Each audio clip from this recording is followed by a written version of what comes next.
Hey everyone, welcome back. Today, let's dive into a story that might feel a little too familiar for some of us. It's about the difference between looking religious and truly living in a relationship with God. Imagine this. There's a guy named Elkanah.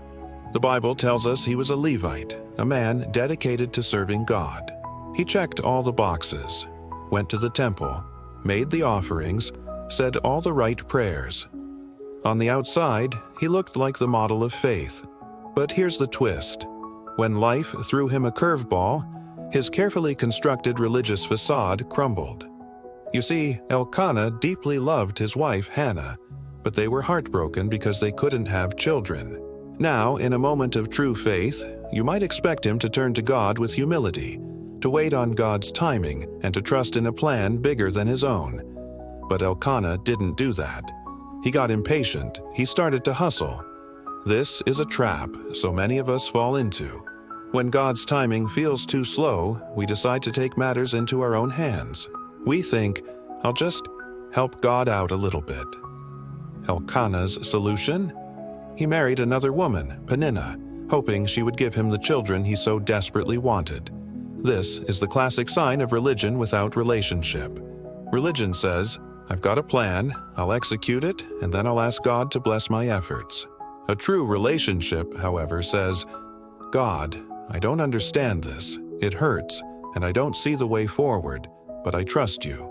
Your will, your way, your time. It's a posture of surrender, not of striving.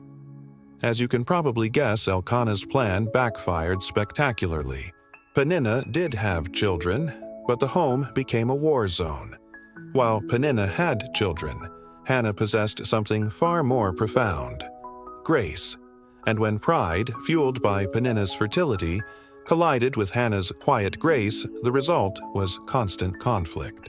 Peninnah used her children as a weapon, mocking Hannah relentlessly for her barrenness. Hannah was crushed, spending her days in tears, and Elkanah. Instead of taking responsibility for the chaos he created, he would ask Hannah, "Why are you crying? Am I not more to you than 10 sons?" He was deflecting, failing to see that his solution was the source of the problem. This is what a religious but not relational household looks like. People know the right verses but have no idea how to live them out. They can say, "Amen," with the crowd on Sunday, but turn around and sling accusations at home on Monday. They pray for peace but refuse to practice the humility that creates it. The home, which should have been a sanctuary of peace, became a temple of tension. The turning point in this story doesn't come from Elkanah's religious activities. It comes from Hannah's raw honesty. Finally, after years of silent suffering and public shame, she hit her breaking point. But instead of lashing out, she turned inward and upward. She went to the temple, not to perform a religious duty, but to pour out her broken heart to God. Her prayer was different this time. It wasn't a demand, it was a desperate, vulnerable plea. She prayed like someone who knew God personally, not as a distant, cosmic rule-keeper. She whispered, "Lord, if you will only look on your servant's misery and remember me, and give me a son, then I will give him back to you for all the days of his life." That was the moment everything changed. It was an act of complete surrender.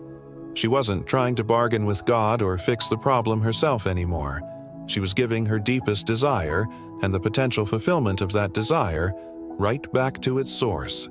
And that's when God moved, because God doesn't respond to our prideful performances or our clever plans. He responds to a surrendered heart. So, let's bring this back to our own lives. If you're facing conflict, frustration, or a sense of being stuck, maybe it's time to ask a tough question. Are we hustling like Elkanah, putting on a show of holiness while secretly running our own agenda? Are we building altars to ourselves and our own solutions? Pride builds these altars of self. But humility, the kind Hannah finally embraced, builds a home of peace.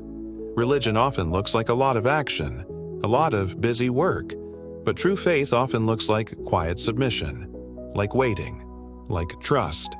So today, before you jump into another argument, before you rush to a quick fix, before you fall back into that I'll do it my way mentality, just pause, take a breath, and pray. Choose to let God do it His way. Because here's the truth, religion might make you look right for a moment, but a genuine relationship with God will actually make you and your life right from the inside out. As it says in James 4-6, the Lord resists the proud, but gives grace to the humble. Thank you so much for spending this time with me today. If this message resonated with you, please hit that like button, subscribe to the channel for more content like this, and share it with someone who might need to hear it. Have a wonderful and blessed day.